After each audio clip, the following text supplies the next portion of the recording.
No NFL team is perfect, and that's going to be made apparent in this upload. So what's going on, guys? Your boy Mike here, and today we're going to be covering every team's lowest point and biggest fail of the past decade. Before we get to the content, I just want to let you guys know that we're giving away a PlayStation 5 to somebody that subscribed and turned on our notifications on this channel. Whether you're an old subscriber or a new subscriber, if you subscribed and turned on our notifications, you have entered for a chance to win a PS5. And I'll give additional entries to anyone that follows us on Twitter or on Instagram. Now that we got all that out of the way, break!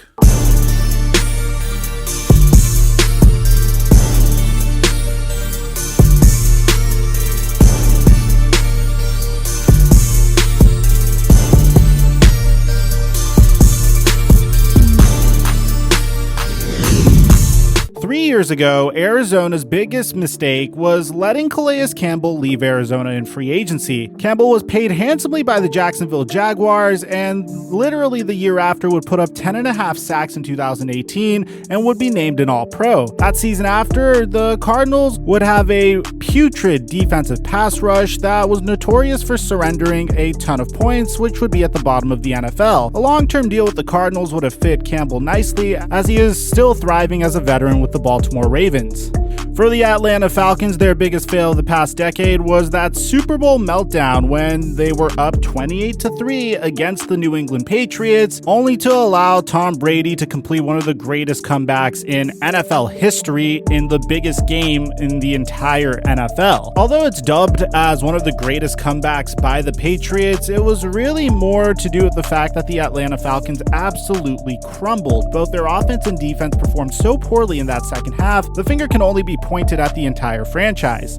Since that Super Bowl collapse, the Falcons have basically continued to ride the runaway train down to the depths of Loserville and are now one of the bottom teams in 2020 in a division that now has the Falcons' nemesis, Tom Brady, once again in it. As for the Baltimore Ravens, they got finessed into paying $120 million for a 6-year contract in 2013 for none other than Joe Flacco. Granted, the Joe Flacco in 2013 was not the Joe Flacco of 2020, and the Ravens were riding high off of a Super Bowl win in which he dominated all the way through the playoffs, where he threw no picks and tossed an impressive 11 touchdowns. The Ravens were only looking for a repeat of that performance and placing all their bets on Flacco by naming him the highest paid NFL player at the time. However, Flacco hadn't been to a Pro Bowl and held a lifetime 86.3 passer rating. Guess what? He still hasn't been named to a Pro Bowl. He was an alternate once after injuries, and advancement in the playoffs scratched some of the original quarterbacks named, but he passed. Anyway, that franchise tag on Flacco put a lot of tension on the Ravens' budget, and luckily in 2018, Lamar Jackson was still available when the Ravens were up with the 32nd pick in the draft. Jackson easily beat out Flacco for the starting job, and the Ravens traded him to the Broncos. But they still had to take the dead cap hit in trading a veteran that they had paid way too much for in the first place. For the Buffalo Bills, trading up to select Sammy Watkins with the 4th overall pick in 2014, although at the time it was a very exciting pick, and Sammy Watkins did have over 1,000 yards with Buffalo in 2015, he has put up a really good 2019 season for the unstoppable Kansas City Chiefs in their Super Bowl run, but today it really shows why trading up to take him as the 4th overall pick in 2014 was a mistake, and why the Bills were quick to trade him in 2017. Over his career, Watkins' injuries have piled up and he has missed almost more games than he has contributed in. The Bills, however, have recovered quite nicely from that trade with Cleveland that cost them the number 19 and number 115 picks in 2015, in addition of selecting a receiver in the top 5 of the draft that wasn't sustainable for them. As for the Carolina Panthers, releasing Steve Smith in 2014, who was the man in Carolina, a 13-year-old veteran who had spent every season as a Panther, and a receiver who was simply awesome. Of the release, Smith felt like it had more to do with the fact that him and then Cam Newton often bumped heads than related to his actual performance on the field. Carolina quickly burned the bridge with Smith and set him up for revenge. As if the release itself wasn't bad enough, Smith was upset that news of his release hit the media before it reached him. Shout out to Panthers PR for doing that. In 2014, Smith would get his revenge and netted over 1,000 yards, including 139 yards and 2 touchdowns against his fellow team. Since Smith's release 6 years ago, the Panthers have only had 2 receivers with 1,000 plus yard seasons. What do they say about karma again? As for the Chicago Bears, trading up to draft Mitchell Trubisky number 2 overall in 2017. As a matter of fact, we have a video on what would have happened if the Chicago Bears selected Patrick Mahomes over Trubisky, and I'll leave a link to that in the end screen. It's probably the best video we've ever made on this channel. But they traded up to draft Trubisky number 2 overall in 2017, and you knew that this one had to be quarterback related. Let's see, there was Jay Cutler, Mike Lennon, but still I think Trubisky takes the cake. It was a tough call, but when you look at this decision, it looks like one of the biggest botched moves ever. Why is that? Because 8 picks after Trubisky, the Kansas City Chiefs selected a quarterback by the name of Patrick Mahomes. Now, Patrick Mahomes could have been playing his home games in Soldier Field and not Arrowhead Stadium, and that makes Bears fans want to cry even more. Although Trubisky did have one good season with the Bears by notching 12 wins in the NFC North crown, he wasn't the quarterback of their dreams, as the Bears traded for Nick Foles and declined the 2021 option on Trubisky, who became Foles' backup and just recently started playing meaningful minutes for the Bears once again. As for the Cincinnati Bengals, drafting Cedric Ogbuehi 21st overall in 2015. Cedric who? Exactly, a tackle out of Texas A&M who had to overcome an ACL injury as a rookie. In 2016, he allowed 9 sacks in less than 700 snaps. He switched to left tackle in 2017 and again performed poorly, allowing 8 sacks. By his 4th season, he was simply standing on the sidelines for most of the games, and the Bengals declined his 5th-year option. Ogbuehi went on to play just 14% of the snaps with Jacksonville in 2018 and has only played 3% of his snaps with the Seahawks this season. As for the Cleveland Browns, hiring Freddie Kitchens as head coach in 2019. There are a lot of fish in the sea as far as flubs that the Cleveland Browns have made in the last 10 years. Bad picks, questionable front office hirings, holding on to a terrible coach for way too long. So let's go with one of the most recent and most baffling. Cleveland Browns roster looked so good, and there were very high hopes for once, and they gave the head coaching position to Freddie Kitchens. Perhaps they didn't have too many options, because in 2018, as interim offensive coordinator, he somehow pulled the rabbit out of the hat for quite a few plays, and in 2019 was given the keys to the Lamborghini that was known as the Cleveland Browns offense, that featured the likes of Baker Mayfield, Odell Beckham Jr., and the newly acquired Kareem Hunt. And then that's before we mentioned the defense that featured players like Sheldon Richardson, Olivier Vernon, Myles Garrett, Jamie Collins. The result of the union would be a 6-10 record, and then Freddie Kitchens would ultimately get canned, leading to the Cleveland Browns naming their 18th head coach prior to the 2020 season. And thankfully for Browns fans, it was someone outside of the organization that seems to be fairly promising. As for the Dallas Cowboys, as a fan of the franchise, I can make a whole video out of the terrible moves the Cowboys have made over the past decade, from the Ezekiel Elliott contract extension that hasn't really panned out, to hiring Mike McCarthy. But the one move that was just so questionable that I couldn't wrap my head around was signing Greg Hardy as a defensive end in 2015. When the Cowboys signed Greg Hardy, he had not played the previous season in Carolina due to a domestic violence situation he was in and the court case that surrounded it. So chalk went up to good old Jerry Boy for not caring about character, as he still had a 4-game suspension to serve when he joined the Dallas Cowboys, and after that, he sacked a few opposing quarterbacks. Guess what? It turns out character is important, and the media was all over Hardy and rumors of tardiness, crudeness, and just bad boy behavior, such as pushing coaches and getting into it with fellow teammates on the sideline. After one season, the Dallas Cowboys released him, and he hasn't been on an NFL roster since. As for the Denver Broncos, trading up to draft Paxton Lynch in 2016 after Peyton Manning had retired, the Broncos, although coming off of a Super Bowl win, were needing to rebuild, and that started with replacing their signal caller. Denver moved up to draft Paxton Lynch out of Memphis in 2016, and since most aren't familiar with his name, you can guess how well that ended up working out. He started 2 games in 2016, took a seat, and then started 2 more games in 2017, then was permanently cast away to Benchwarmer Island. He hasn't participated in a game that actually meant something since 2017 and is currently not on an NFL roster. He has a career 4 touchdowns and 4 interceptions, which is way less than 1,000 career total yards, and a 76.7 passer rating. For the Detroit Lions, Calvin Johnson's retirement debacle of 2016. Calvin Johnson isn't the only superstar player who spent his career with the Detroit Lions and out of nowhere announced his retirement. Remember Barry Sanders in 1999? There was some bad blood for years between that Hall of Famer and Sanders, who the Lions should have treated like a king, because after all, it's Barry freaking Sanders, the greatest player in your entire franchise's history. However, with teams like the Lions, they seem to have a bad case of deja vu when it comes to poor decisions. When Calvin Johnson announced his retirement in 2016, the Lions asked him to pay back some of his signing bonus. They asked this of Calvin Johnson, who probably has been the best player in a Detroit uniform since Barry Sanders.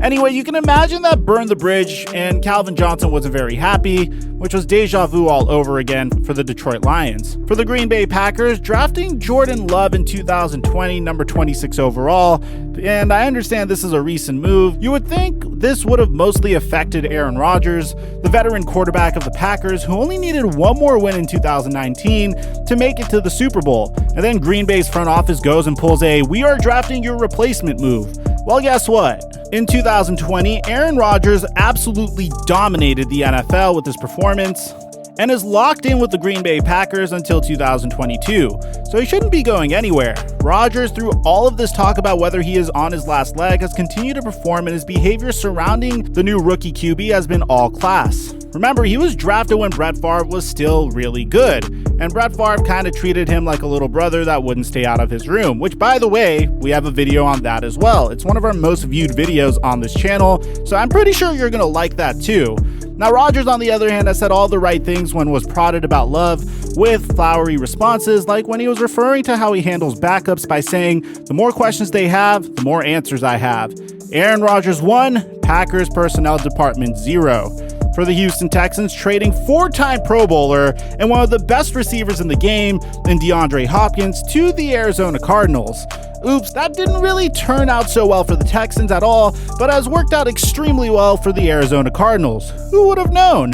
What did the Texans get for that trade in this past offseason? Oh, a day 2 2020 draft pick, a 2021 4th rounder, and a halfback that was a shell of his former self.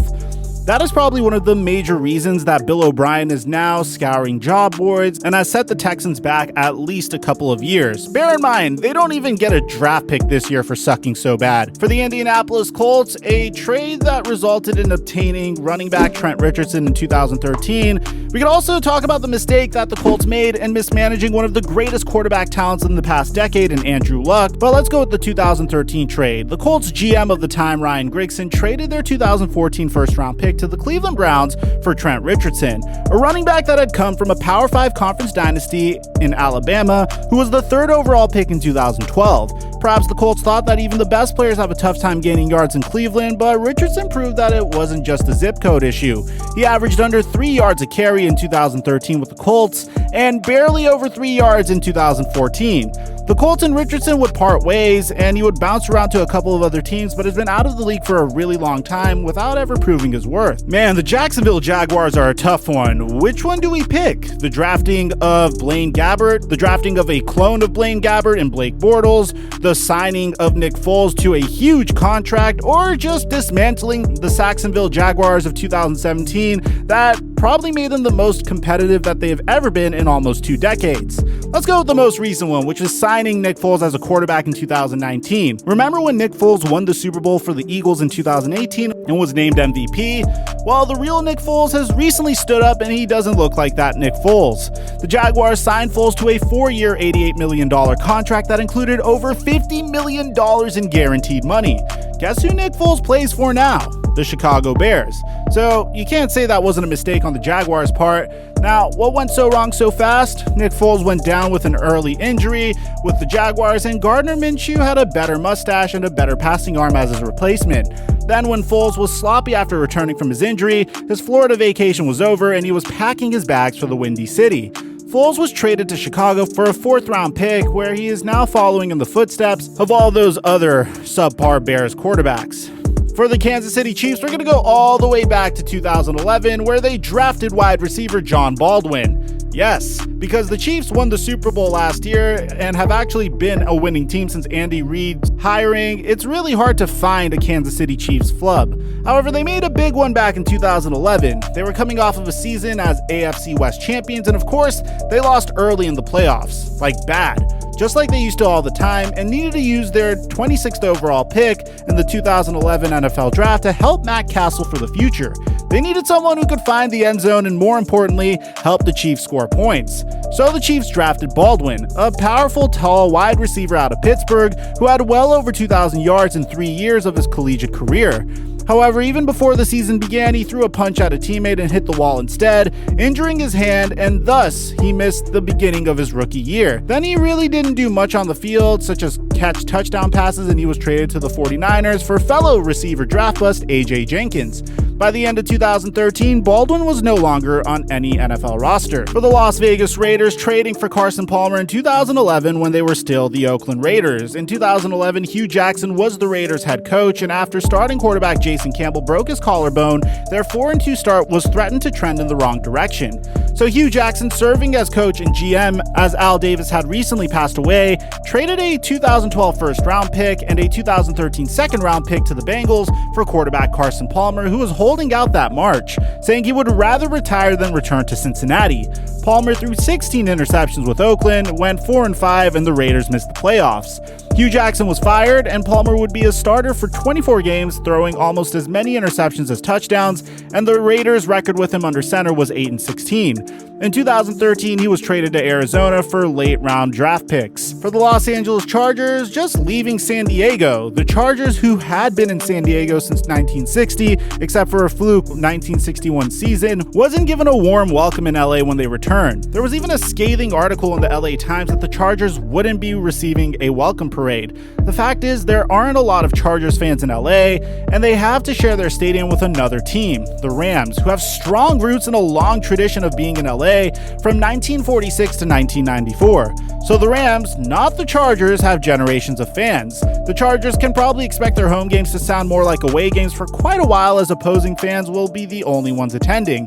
Kansas City fans love to visit sunny LA in the winter. Now for the LA Rams, signing Todd Gurley to a $60 million contract that contained $45 million of it guaranteed. That contract in 2018 made Gurley the highest paid running back in the league. He was coming off of being named Offensive Player of the Year and amassed over 2,000 yards from scrimmage. The next season, he again broke well over 1,000 yards, and his 17 touchdowns helped propel the Rams to the Super Bowl, but at the end of 2018, Gurley had knee troubles and he barely reached 1,000 yards in 2019 and was averaging under 4 yards a carry.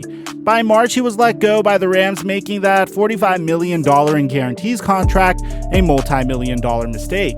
For the Miami Dolphins, trading to draft Dion Jordan 3rd overall in 2013, the Dolphins have had a lot of front office moves, and the decision-making of each new regime has not been the best. But trading up to draft edge Dion Jordan 3rd overall is probably their biggest mistake. Coming off of the University of Oregon as a solid pass rusher, the Dolphins decided that they really needed the 6'6" Jordan and gave up their 12th and 42nd pick to the Raiders in order to move up to select him number 3 overall. Jordan had 3 career sacks with Miami, and he would be suspended 6 games for violating the NFL substance abuse policy twice in his second season, and then the entire 2015, he was suspended for the same reason. He didn't play it down in 2016 and was released after that season. For the Minnesota Vikings, drafting Christian Ponder 12th overall in 2011. The former Florida State quarterback didn't light the stat sheet on fire in college, but the Vikings had Brett Favre and Donovan McNabb as their last 2 quarterbacks, so they were looking for someone with a little less gray hair. Ponder started midway through his rookie season, and in 2012 didn't miss a start that season and led the Vikings to a 10-6 record. However, by 2013 he would be back and forth as the starting quarterback for the Vikings between him, Josh Freeman, and Matt Castle. In 2014, Ponder officially focused on being a family man and only signed a short fill-in contract for a couple of seasons. For the New England Patriots, it's really hard to find a mistake that they made, and honestly, this is the best I can do, so take it with a grain of salt. Trading Jimmy Garoppolo to the 49ers or letting Tom Brady leave in 2020 to free agency, it's a tie. When Garoppolo was drafted in 2014, he was to be the young, handsome heir to Tom Brady, but the Patriots traded him to the 49ers in 2017 for a 2018 second-round pick. It worked out for a while as Tom Brady was still Tom Brady for the next 2 seasons and even won a Super Bowl. Guess what? Tom Brady is still that Tom Brady. a winner. However, it left a void for when the time came with Brady's retirement or putting on another uniform. That time was this past offseason, so when Brady joined Tampa Bay, the Patriots scrambled to sign Cam Newton, who they only committed to in a one-year veteran minimum deal, an experiment that hasn't fared well for anyone yet. Garoppolo, when he is healthy, is a Super Bowl contending quarterback and more importantly is still young with many years ahead of him.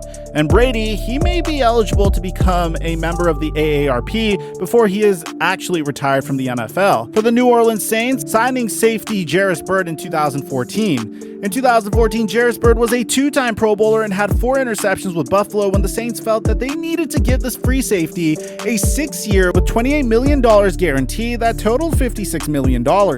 Just 4 games into his first season in New Orleans, Byrd suffered a LML tear in which he was placed on injured reserve. In 13 games the next season after returning from injury, Byrd only notched 1 interception. After 3 seasons and only 3 interceptions with the Saints, the two said their goodbyes.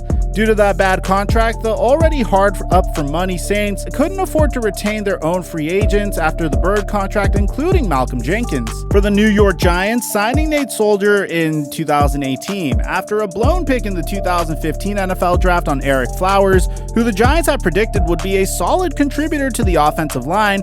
By 2018, New York's front office saw the writing on the wall that he wasn't holding his ground. So that season, the Giants signed Nate Soldier, a tackle, to a 4-year, $62 million contract, hoping to solve their protection problem. A former member of the Patriots line that had done such a great job of shielding Tom Brady. Thus, Giants general manager Dave Gettleman thought that this would be a guy to protect his quarterback.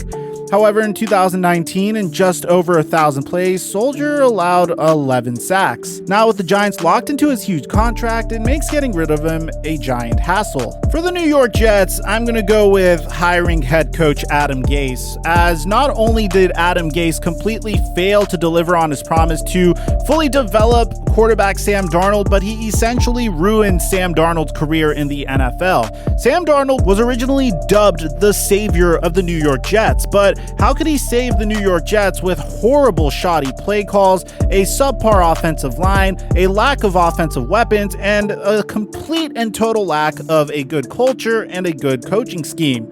I don't think he's a miracle worker, and I don't even think Trevor Lawrence will be able to thrive in that situation. For the Philadelphia Eagles, giving Chip Kelly all the power in 2015, this is probably another tie, as letting Andy Reid go was a major flub. But when Chip Kelly was made the ruler of all things football in Philadelphia, that was a bigger mistake. Kelly started off strong when he was simply a head coach, winning the NFC East in 2013 and winning 10 games in both that season and in 2014. However, he was given the keys to the personnel decisions in 2015, and it immediately started to roll off the cliff. First, Chip Kelly traded Shady McCoy to Buffalo and gave DeMarco Murray a huge contract, although the way he ran wasn't the puzzle piece to the offense that Kelly implemented. With 1 game remaining in the 2015 season, Chip Kelly would get fired, and Jeffrey Lurie had to rebuild his franchise once again. For the Pittsburgh Steelers, drafting Jarvis Jones, number 17 overall in 2013. Look at the Steelers in 2020, who have been absolutely dominant up until this point. A great job by Mike Tomlin because he has been consistently solid. Typically, the Steelers' draft classes have been very strong, but their biggest flub has to be drafting Jarvis Jones in the first round in 2013. Jones seemed like what everybody was looking for in an edge rusher out of Georgia. He had nearly 15 sacks while playing in a conference known for being chock full of offensive powerhouses, and he was named an All-American and an SEC Defensive Player of the Year. However, like a few players who have come from the SEC that we have mentioned today, it turns out the NFL opposing offenses were a little bit too much for Jones to handle. Over 4 seasons in Pittsburgh and only 35 starts, he amassed a measly 6 career sacks, and what hurts even worse is that the Steelers could have drafted DeAndre Hopkins in that draft, and he would have been paired with a prime of his career Antonio Brown. For the San Francisco 49ers, their first round draft picks in 2017.